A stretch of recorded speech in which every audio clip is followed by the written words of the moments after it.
Assalamu alaikum, Shalom Aleichem, Satnam, and welcome and all again today. And in today's lecture, I'm about to answer one of the questions of the mothers who wrote me and asked me, why is my child lying? So I asked her, of course, at which age was her child, and she told me it's age 7. And another mothers who were also involved in discussion told that they have even younger children who are also doing things of lying. So for all those of you who think that your child is lying and it's still so young, I'm telling you, the children do not lie.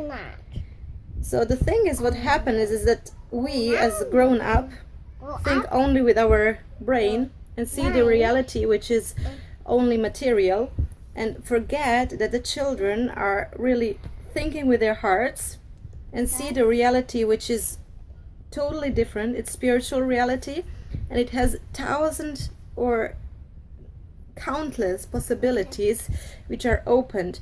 So if the child says that something is different than this material reality which we observe, the child is not lying, but it opens a doors to another possibility.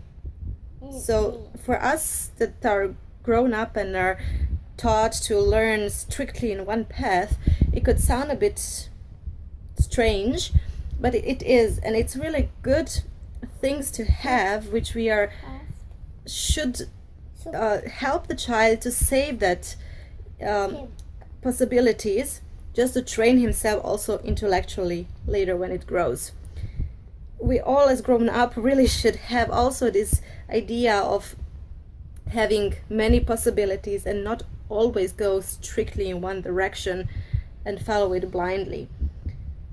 So the children also could react emotionally if they are taught from the parents that for certain actions there is another action which follows, which is if you do this, you will get that, and if you don't put your toys there, you're not going out. If you don't, you know what I mean. So the punishments.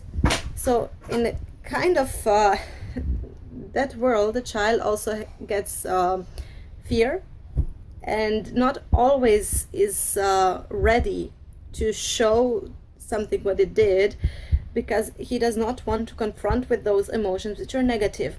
So the child makes its own possibilities which are nicer, and it wants to sweep away that path which will cause negativity.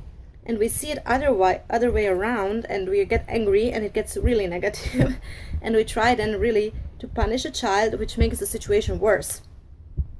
So the woman which I spoke to, she said also that my child was painting on the walls, and I asked it, did you paint the walls? And it said no.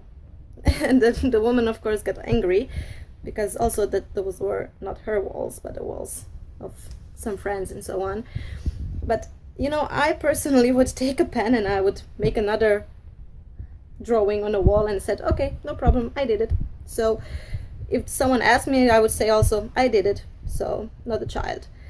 In that way, the child would also have a feeling of being protected, not attacked, and that the way he was looking, it also came to reality, and it will be supported.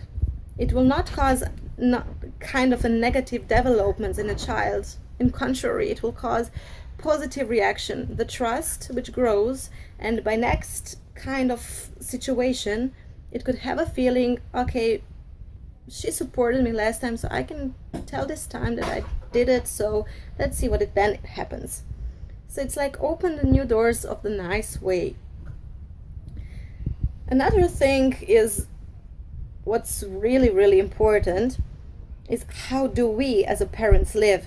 Because each of us say sometimes the things which are not meant, and the children feel it because they live with their hearts, and the heart can encompass all emotions and things which are thinking we are hiding from our children, but they can go deeper in it.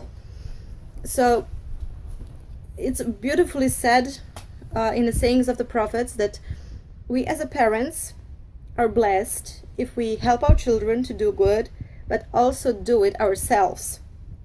So it's not enough only to tell the child to do something good, but we have to be example. And it's huge wisdom because the children are learning through observance. That's why mostly if we tell the child don't do that or do it or something like that, it will not happen, because the children will look at you and what you do, and they will follow example which they see and not something what they hear.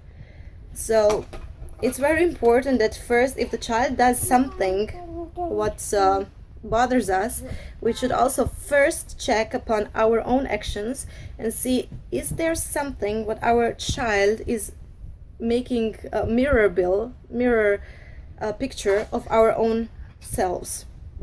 I can tell you a beautiful example of my own failures, where after days of not sleeping, your patience gets a bit low, and my children had kind of heavy times and testing the borders. If I say something is not really allowed because it can get danger. I'm not thinking about putting the toys all around, but taking things which are really hot or knife or something like that, just which are danger.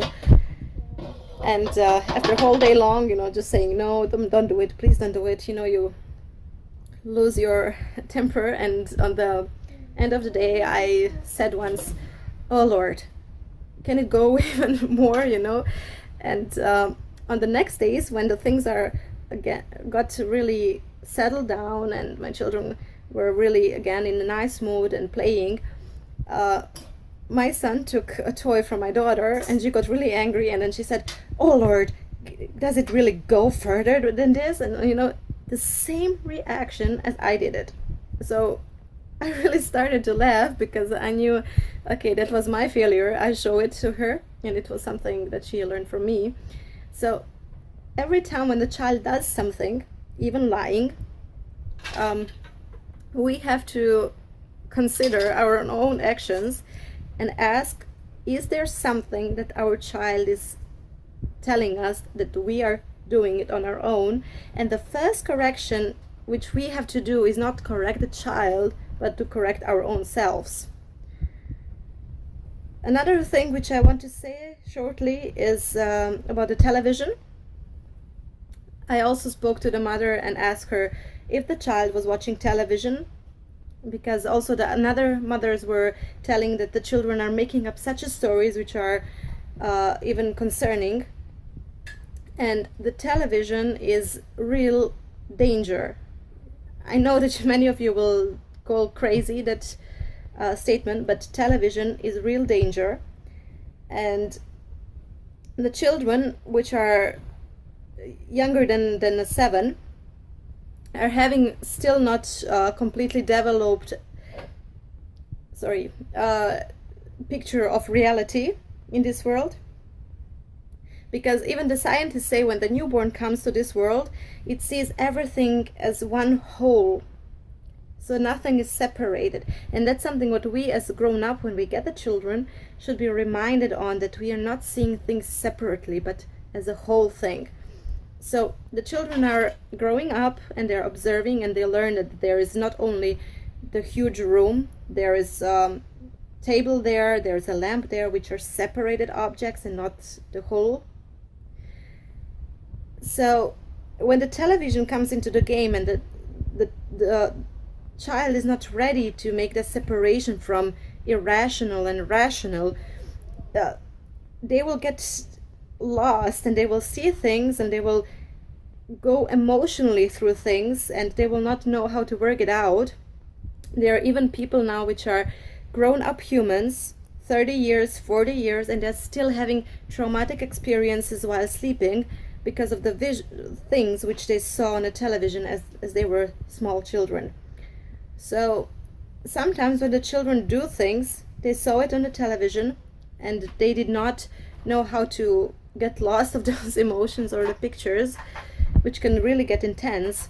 So they do things, just to make them in this material world as action to feel them on their own. And that's something what we really should be conscious and prevent. That's why I will not recommend that the small children watch any television, non-cartoons or something like that. The best thing for development is interaction and playing with another human beings.